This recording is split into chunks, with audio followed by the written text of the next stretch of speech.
ভিতরে যে একটি সাদা দাগ দেখছেন, দেখুন ওই সাদা দাগটা পর্যন্ত দেখা যায় না। দেখুন কিভাবে আগাছা আসি রাস্তার উপরে পড়ে রয়েছে এবং কি স্যাঙ্গামুঙ্গা লিবিজিলতা ভরে রয়েছে। দেখুন দুই পাশে গাড়ি যাতায়াত করতে অনেক একটি সমস্যা হয়। তো তাছাড়া আমার কাছে দেখে অনেক খারাপ লাগলো। আমি বাড়ির থেকে দা এবং কোদাল নিয়ে এখানে উপস্থিত হইলাম।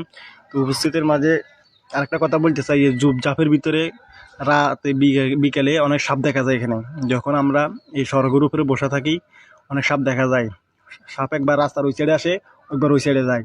তো আমরা এখানে বসে থাকলে অনেক কিছু দেখা যায় এখানে। তো অনেক দুর্ঘটনাও এখানে মুখোমুখি হয়। তাছাড়া গাছের জন্য কোনো কিছু দেখা যায় না। তাই আমি উদ্যোগটা নিয়ে এখানে পরিষ্কার করলাম।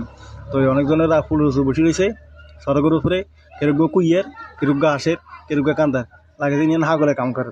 তো আমি ওইদিকে কান না দিয়ে আমার কাজ আমি চালিয়ে যাচ্ছি। দেখুন আমি যে সাফ করতেছি এখানে লিভিজিলতার নিচে অনেক গর্ত।